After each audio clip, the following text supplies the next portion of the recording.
امام نے کربلا میں جانے سے پہلے دو کپڑے پہنے. ایک ایسا کپڑا پہنا جس کو صرف سمجھانے کے لیے میں کہہ دوں، انر ٹائپ جو کپڑے ہوتے ہیں ایک دم بالکل جسم سے لگے ہوئے ٹچ، چمڑی سے ٹچ جو ہوتے ہیں، تو اور اس کے اوپر پھر معمول کے کپڑے پہنے. امام کو ایسا لگا اب تو میں شہید ہو جاؤں گا، کوئی مرد تو بچا نہیں ہے، زین العابدین بیمار کے علاوہ کوئی تحفظ کرنے والا نہیں ہے، کہیں یہ میرے جسم کی بے حرمتی کریں گے تو بے ستری نہ ہو جائے، سطر نہ کھل جائے. اس لیے سطر پوشی کے خوف سے آپ نے ایک اندر سے کپڑے پہنا، پھر اوپر سے کپڑے پہن، اور کپڑے پہن کر سر پہ امامہ باندھا، اور امامہ باندھ کر کے ذوالفقار حیدری ہاتھ میں لی، اور جعفر طیار کا پٹکا باندھا اور ڈھال لی، اور جب چلنے لگے عجیب منظر ہے، عجیب منظر ہے. بیبیاں حسرت زدہ کھڑی ہیں، کرے تو کیا کرے، کیسے کرے. ابھی امام جانے کی تیاری میں ہے، ایسے میں دیکھا. یہ روایت بہت مشہور ہے، زبان زد ہے، سینہ بسینہ آئی ہے، لوگوں نے اس سے اختلاف بھی کیا ہے. میں صرف عقیدت کی بنیاد پہ بیان کر رہا ہوں، جسے چاہے جو چاہے قبول کرے، جو چاہے چھوڑ دے. لیکن بہت عام ہے یہ روایت، زبان زد اور سینہ بسینہ آئی ہے کہ ابھی امام کربلا کے میدان میں جانے کی تیاری کر رہے تھے، ایسے میں دیکھا کہ مدینے کی طرف سے جو راستہ آتا ہے تو ادھر سے گرد اڑتی نظر آئی، اور کوئی تیز اونٹنی دوڑاتا ہوا امام کی طرف ہے. امام نے کہا کون اب یہاں آ رہا ہے؟ وہ آیا، اور آنے کے بعد اس نے کہا امام میں آپ کو جانتا ہوں، آپ کا یہ سب کیا چہرے پہ خون، داڑھی رنگین، کپڑے خون، کیا؟ کہا تفصیل کا وقت نہیں ہے، تم کون ہو یہ بتاؤ. ابھی ہم کوئی تفصیل نہیں، تم کون ہو یہ بتاؤ.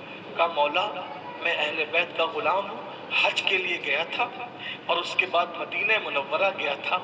تو میں جب روضہ رسول پہ جاتا تھا تو ایک برقع پوش شہزادی کو دیکھتا تھا کہ وہ اپنے نانا کی دروازے پہ کھڑی ہو کر کسی کا انتظار کرتی تھی، کسی کا انتظار کرتی تھی، اور وہ شام تک انتظار کرتی تھی اور پھر وہ چلی جاتی تھی، روتے ہوئے چلی جاتی تھی. برقع پوش تھی، زیادہ حال.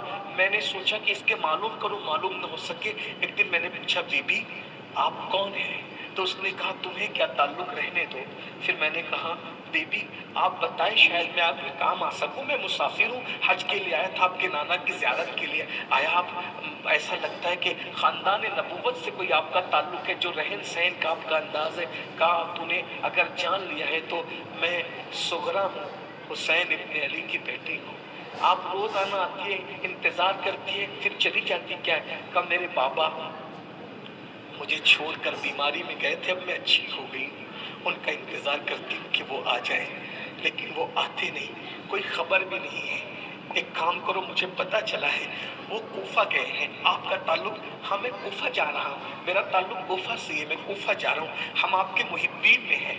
اچھا کوفہ جا رہے ہو، ایک کام کرنا، میرے والد بھی کوفہ گئے ہیں، یہ خط لے کر، میرا ایک خط ہے، کچھ تحفے ہیں، وہ لے کر کے چلے جانا. اچھا میں تمہیں خط لے جانے پہ کوئی انعام نہیں دے سکتی، یہ چند زیورات ہیں میرے پاس، وہ زیور میں تمہیں دیتی ہوں، وہ لے جاؤ اور میرے بابا کو خط دینا، اچھا پہنچا دینا. مولا میں کوفے جا رہا تھا، اللہ کی مرضی کہ کوفہ جاتے ہوئے میں نے دیکھا کہ یہاں یہ حالات ہے تو میں ادھر مڑ گیا، پھر مڑا تو مجھے آپ نظر آئے، یہ آپ کی بیٹی سغرا کا خط ہے. امام نے جانے سے پہلے سغرا کا خط قاصد کے ہاتھ سے لیا.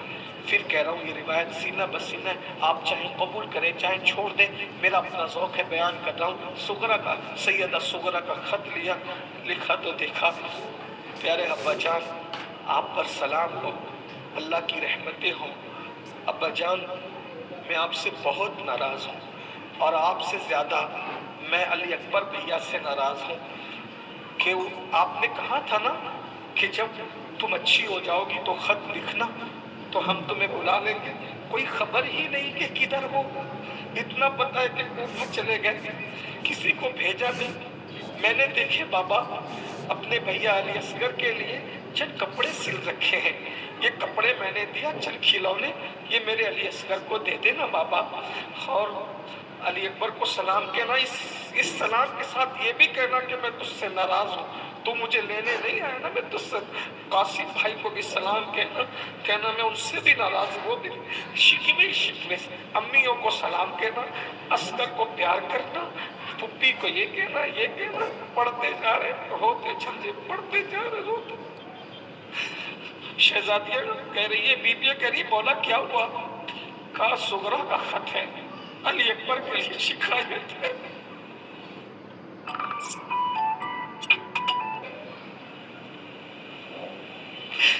پھر آپ نے کہا سغرا تیرا سلام بھی علی اکبر کو، تیری شکایتیں بھی، اب تیری شکایت سننے والا کون؟ کس کو بتائے تیری شکایت؟ اور رہی بات کپڑوں کی، تو جس کے لیے سلے اب تو وہ کفن کی تیاری میں ہے، البتہ تیری اتنی مراد پوری کہ اس پر اس کے قدموں میں کپڑے رکھے جاتے۔ اس طرح کی کچھ باتیں ہمارے اسلاف سے، بزرگوں سے سنی تھی، اب تک رکھ دی۔ اور اس کے بعد قاصد سے کہا اللہ تجھے جزائے خیر دے، اس سے زیادہ نہیں کہہ سکتا، اب مجھے اپنی منزل کی طرف جانا ہے۔ استاد زمن حضرت مولانا حسن بریلوی اب آگے کا نقشہ کھینچتے ہیں، وہ کہتے ہیں کہ اللہ اکبر، بیبیاں حسرت و یاس کا پیکر بن کر کے کھڑی ہوئی ہیں، سکینہ اللہ اکبر۔ علامہ نعیم الدین مراد آبادی کہتے ہیں سکینہ قدموں سے لپٹ رہی۔ ابن جریر کہتی ہے بابا ایک کام کریں، کیا ہو آپ کے بعد ہم یتیم ہو جائیں گے؟ بابا میں یتیم ہو جاؤں؟ بابا ایک کام کرے نا، یہ کسی پہ رحم نہیں کرتے یہ درندے، آپ جنگ میں جانے سے پہلے ہمیں مدینہ بھیج دیجئے نا بابا، ہمیں مدینہ روانہ کر دیجئے نا بابا، یہ ہم پہ رحم نہیں کریں گے نا بابا۔ پھر کہتی ہے، ایک مورخ لکھتے ہیں، کہتی ہے بابا جو جاتا ہے وہ واپس نہیں آتا بابا، بابا آپ جائیں گے آپ بھی واپس نہیں آئیں گے بابا، بابا آپ کے سینے پر مجھے سونے کی عادت ہے بابا، آپ جائیں گے تو مجھے اپنے سینے پہ کون سلائے گا بابا؟ اس طریقے کی ننھی سی بچی باتیں کرتی ہے۔ امام چومتے ہیں، سینے سے لگاتے ہیں، سیدہ زینب کو کہتے ہیں زینب میری بیٹی کا خیال کرنا، اسے رونے مت دینا۔ اور اس کے بعد کہا میری بہن، اب دیکھو امام گھر والوں کو کیا نصیحت کرے، میری بہن جس دین کے لیے ہم نے قربانی دی ہے اس دین پہ عمل کرنا، میری شہادت کے بعد رونا نہیں، اور اگر رونا آئے تو اس طرح رونا جیسے شریعت رونے کی اجازت ہے، آواز بلند نہ ہو، چہرے پہ تماچے نہیں مارنا، بالوں کو نہیں نوچنا، ماتم نہیں کرنا، نوحہ نہیں کرنا، خاموش آنسوؤں سے جتنا اسلام رونے کی اجازت دیتا ہے اس سے کوئی تجاوز نہیں کرنا، شریعت کی پابندی، نماز کی پابندی کرنا۔ اور اس کے بعد پھر اپنی بہن سے کہتے ہیں زینب جب مدینے لوٹ کے جانا نا تو نانا کو میرا سلام کہنا، کلیجے پھٹتے ہیں جب یہ داستان زبان پر ہوتی ہے، نانا کو کہنا، ایک ایک بات سنانا نانا کو، نانا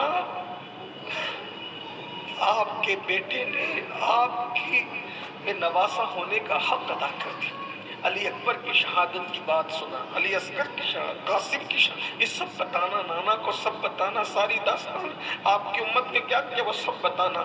استاد زمن لکھتے ہیں وہاں بتانے کی ضرورت کیا تھی، خود اللہ کے رسول کربلا میں تشریف لائے تھے، حضور خود آئے کربلا میں حضور خود آئے، اللہ کے رسول حسین پاک کی قربانی دے، سیدہ فاطمہ الزہرا موجود ہے، علی مرتضیٰ، یہ سب آئے ہیں امتحان دیکھنے کے لیے۔ بلکہ بابا فرید گنج شکر فرماتے ہیں کہ 10ویں شب محرم کو کسی نے خواب میں دیکھا کہ ایک بی بی ہے جو کنکر چن رہی ہے، کنکر، اور گود میں رکھ رہی۔ کسی نے کہا بی بی یہ کنکر چن کے گود میں کیوں رکھتی ہو؟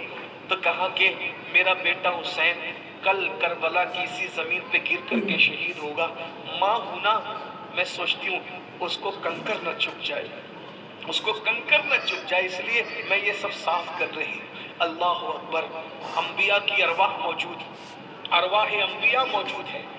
فاطمہ کے لاڈلے کا آخری دیدار ہے، حشر کا ہنگامہ برپا ہے، میان اہل بیت پھر کیا ہوا، امام نے سر پہ امامہ باندھا، مصری قبا پہنی، مصری قبا پہن کر جب تیار ہو گئے جانے لگے، سینے سے لگا کر امام زین العابدین کو اپنا جانشین بنایا، ساری نصیحتیں وصیتیں کی، بہت طویل ہے اب میں بات ختم کر رہا ہوں۔ ایسے میں جب جانے کی تیاری کرنے لگے، سارے خیمے خالی ہے، کوئی مرد نہیں بچا ہے، بیمار زین العابدین ہے، ننھا سا بچہ بھی شہید ہو چکا ہے، یتیمی سر پہ کھڑی ہے، بے کسی ہے، بے بسی ہے۔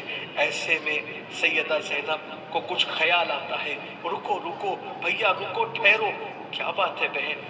ایک گٹھری نکالی، اس کو کھولا، کھولنے کے بعد 17 پیوندوں والا ایک دوپٹہ نکالا، اور نکال کر کے جیسے دوپٹے کو ہاتھ میں لیا، پھوٹ پھوٹ کے رو پڑی۔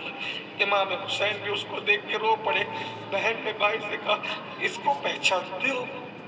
اس کو پہچانتے ہو؟ امام نے اس دوپٹے کو چوم کر کے آنکھوں سے لگایا۔ ہاں ہاں، جب امی دنیا سے جانے لگی تھی تو مجھ سے کہا تھا، میری بیٹی کربلا جانا، میرا دوپٹہ ساتھ لے جانا، میرا بیٹا جب کربلا میں جائے تو اس کے سر پہ میرا پلو رکھ دینا، تاکہ احساس ہو کہ جو بیٹا ماں کے آنچل کے سائے میں جاتا ہے وہ کبھی ناکام نہیں ہوتا، وہ کامیاب ہوتا ہے۔ امام کے سر پہ ماں کا دوپٹہ رکھا، امام گھوڑے پر سوار ہونے لگے تو سیدہ زینب نے کہا، بھیا ایسے نہیں، گھر کی ریت کے ساتھ جانا، اگر کوئی مرد تمہیں سوار کرنے والا نہیں ہے تو میں تمہاری رکاب پکڑوں گی۔ زینب، ہاں آج زینب ماں کا کردار بھی ادا کر رہی ہے، باپ کا کردار بھی ادا کر رہی ہے، بھائی کا کردار بھی ادا کر رہی ہے۔ زینب زینب زینب زینب ہر اعتبار سے زینب ہے۔ نانا معراج پہ گئے تو رکاب تھامنے والے جبریل، نانا جنگ میں گئے رکاب تھامنے والے بابا مولا علی، مولا علی گئے حسن و حسین رکاب تھامنے والے، حسن گئے حسین، حسین جا رہے، آج کوئی رکاب تھامنے والا نہیں۔ گھر کی ریت زندہ رکھوں گی حسین، اور رکاب پکڑا، بھائی کو سوار کیا سہارا دے کر، مولا اپنے گھوڑے پر سوار ہوئے، اور سوار ہو کر جب بیویوں کو آخری سلام کر رہے تھے، اللہ اکبر کہہ رہے تھے، آخری دیدار کر لو، اور اس کے بعد مولا گئے، مولا نے خطبہ دیا، خطبہ بھی طویل ہے، خطبے کو چھوڑتے ہوئے پھر اس کے بعد آپ نے بہت باتیں کی، ان کو آخری وقت بھی سمجھایا، بالآخر انہوں نے کہا، حسین خطبہ مت دو، تقریریں نہ کرو، بہت ہو گیا بیان، یا تو جنگ کرو یا تو بیعت کرو۔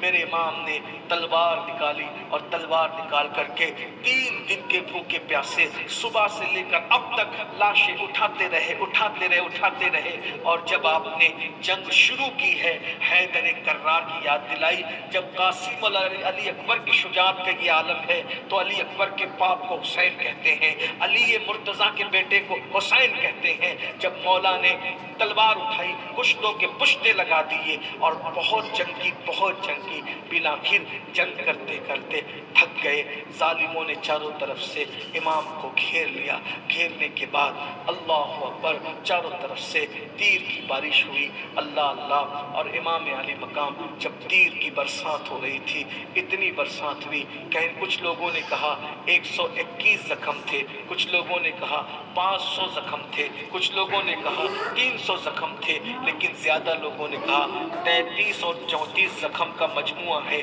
اللہ اکبر، اتنے زخم آئے، ایک پلید نے، ایک ولد الزنا نے امام علی مقام کا نشان لگا کر پیشانی کا ایسے زور سے تیر مارا کہ امام علی مقام پر چکر کی کیفیت طاری ہو گئی۔ کہنے والا کہتا ہے، لکھنے والا لکھتا ہے، حوران بہشت اپنی سجاوٹوں کو دوبالا کر لو، حوض کوثر کے پیالے بھر لو، اے حوران جنت اپنے بال کربلا کی زمین پہ دراز کر دو، حسین ابن علی اب زمین کربلا پہ گرنے والے ہیں۔ اللہ اکبر، عرش کانپ گیا، فرشتوں کی چیخیں نکل گئی، جو انسان کی پیدائش پر چون چرا کرتے تھے، آج ان کے لیے اعلان ہو رہا ہے، جاؤ کربلا کی سیر کر لو، انی عالم و ما لا تعلمون کا راز تم پر منکشف ہو جائے گا۔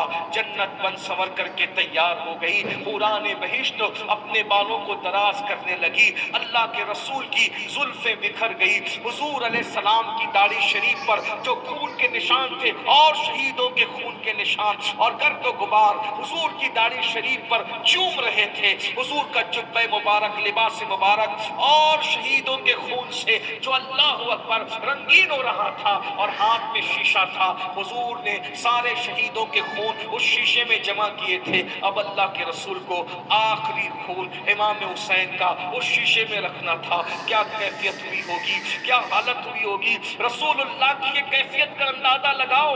داڑھی شریف کا بکھرنا، زلف عنبری کا بکھرنا اور اس کے بعد آنکھوں میں آنسوؤں کا آنا اور شیشے کے اندر خون کا بھرنا. ایسے میں جب ایک تیر پیشانی پر لگا، امام پر چکر کی کیفیت آئی اور امام جو ہے وہ زمین کربلا پر آئے. اور آنے کے بعد جیسے ہی آئے تو مزید آپ پر حملہ کرنے کی کوشش سنان نے کی، ہاتھ کانپ گیا. کسی اور نے کی، ہاتھ کانپ گیا. ایسے میں شمر لعین آیا اور شمر نے آ کر امام کو گالیاں دی. امام نے کہا میں تجھے گالی کا جواب نہیں دیتا. بالآخر امام نے اس کو دیکھ کر کے کہا صدق اللہ و صدق رسول اللہ. کہا یہ کیوں کہتے ہو؟ کہا میرے نانا نے کہا تھا ایک چتکبرا کتا جس کو برس کا بیماری ہے، کوڑ کی بیماری ہے، وہ میرے حسین کو شہید کرے گا اور اس کے جسم پہ سور کی طرح بال ہوں گے. میں وہ تجھے دیکھ رہا ہوں. بالآخر ایک کیفیت ہوئی. سیدہ زینب خیمے سے روشن دان سے دیکھ رہی تھی. جیسے ہی دیکھا بھائی زمین پر ہے، ایک ٹیلے پہ چڑھ گئی. ٹیلے پہ چڑھ کر آواز لگائی امر سعد، کم سے کم رشتہ داری کا خیال تو کر. عمر ابن سعد جو تھا وہ سعد ابن ابی وقاص کا بیٹا تھا اور سعد ابن ابی وقاص رسول اللہ کے ماموزاد بھائی تھے. یہ حضور کے ماموں کے بیٹے حضرت سعد ابن ابی وقاص اور جنتی ہیں، جو عشرہ مبشرہ میں سے ہیں. ان کا بیٹا تھا عمر سعد یہ پلید جنتی باپ کا جہنمی بیٹا. سیدہ نے کہا زینب باپ نے عمر سعد خاندانی رشتے کا تو خیال کر، وہ حسین شہید ہو رہے ہیں، وہ دیکھ تو صحیح. یہ آواز سن کر کے عمر سعد رویا تو صحیح مگر دنیا کی محبت اتنی گھر کر چکی تھی کہ رہ کی حکومت کی لالچ میں وہ روک نہ سکا. بالآخر سیدہ نے دیکھا، روک نہ سکا. بالآخر سیدہ نے دیکھا اور دیکھ کر کے یہ منظر کہ امام کو شہید کیا جا رہا ہے، کچھ کر نہیں سکتی. ٹیلے پہ کھڑی ہے، آسمان کی طرف دیکھتی، اللہ مدد نازل فرما. مدینے کی طرف کرتی، یا رسول اللہ اپنے حسین کی خبر لیجئے. ایسے میں اللہ اکبر امام نے نماز کا وقت تھا. بعض مورخین نے کہا ظہر پہلے پڑھ چکے تھے، عصر کا وقت شروع ہو چکا تھا. بعض کہتے ہیں کہ ظہر کا وقت تھا. امام نے نماز کی نیت کی اور نماز کی نیت کرتے وقت اس کے بعد آپ نے جیسے ہی سر کو سجدے میں رکھا، حالت سجدہ میں ایک تلوار اٹھی اور آواز آ رہی تھی یا ایتھا النفس المطمئنہ ارجعی الی ربک راضیۃ مرضیہ فادخلی فی عبادی وادخلی جنتی. حسین سر سجدے میں رکھ کے سبحان ربی الاعلیٰ کہہ کے کہتے تھے اب تو تو مجھ سے راضی ہے، سب لٹا دیا تیرے لیے، اب بتا کہ تو راضی ہے کہ نہیں. ادھر سے ندا آتی ہے ہماری رضا پوچھنے والے میرے محبوب کے لال، اب یہ بتا کہ تو ہم سے راضی ہے کہ نہیں ہے. یا ایتھا النفس المطمئنہ ارجعی الی ربک راضیۃ مرضیہ فادخلی فی عبادی وادخلی جنتی. امام کا سر سجدے میں ہے اور ایسے میں تلوار شمر العین کی اٹھتی ہے اور امام کی گردن پر وہ گردن جو بوسہ گاہ رسول تھی، وہ پیشانی جو بوسہ گاہ رسول تھی، وہ حسین جسے کندھے پہ بٹھایا تھا، وہ حسین جس کے لیے سجدے طویل کیے تھے، آج وہ زمین کربلا پر سجدے میں ہے اور سبحان ربی الاعلیٰ کی صدائیں میں. ایسے میں تلوار اٹھتی ہے، گردن پر آتی ہے اور سر سے تن الگ ہو جاتا ہے. انا للہ و انا الیہ راجعون. جیسے ہی سر اقدس تن سے جدا ہوا، اللہ اکبر، ایک عجیب سا جو ہے وہ آندھی کا، سرخ آندھی کا ایک سلسلہ چلا. تھوڑی دیر کے بعد تھم گیا. سورج کو عین دوپہر کے وقت کہن لگ گیا، دن کے وقت تارے نظر آنے لگے. اللہ اکبر. اور کیفیت یہ ہوئی کہ ساری دنیا تاریکی میں ڈوب گئی. امام علی مقام کی شہادت کے بعد ان ظالموں نے اوپر کے کپڑے اتار لیے، خیموں کو آگ لگا دی اور اس کے بعد جو ہے 10 گھوڑے ایک ایک شہید پر مقرر کیے اور 10 گھوڑوں کی ٹاپوں سے ان لاشوں کو ظالموں نے کچل دیا. اور جب کچلا تو اللہ اکبر کیا کیفیت ہوئی ہوگی آپ جانتے ہیں.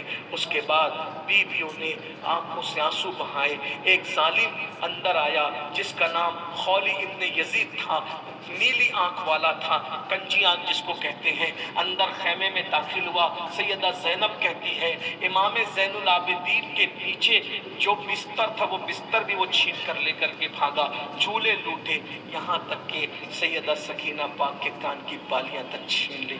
انا للہ و انا الیہ راجعون.